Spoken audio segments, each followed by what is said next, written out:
Hi, and welcome back to Miss Kate Cuttable's 1 Minute Make. We are doing another ice skating Christmas SVG. This one is Mrs. Claus. So we now have a reindeer, a Santa, a polar bear, and a penguin, and I even have another one after this.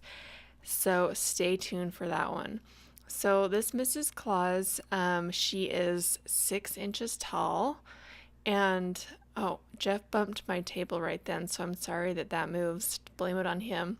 So she's 6 inches tall from top to bottom, and we did some more glitter on this one. So I did green glitter instead of red glitter and just kind of switched it up. So I think she turned out really cute, and I keep picking it up and moving it so I don't want you guys to see the top of my head, so I try to put these together with my arms really far out, and I can't really tell exactly where I'm putting things, so that's why I'm constantly refixing it, because I am a perfectionist. I want it to look perfect, so that's why I'm always taking them apart and putting them back together. Also, this one, you don't have to put the nose on her. You can see kind of right now how she looks without the nose. I wanted to add it though, so she kind of matched Santa. So let me know what you guys think about Mrs. Claus ice skating. Obviously she's more professional because she's only on one foot. So anyway, leave a comment down below, hit the like button, and I will see you on the next 1 Minute Make. Thanks for watching.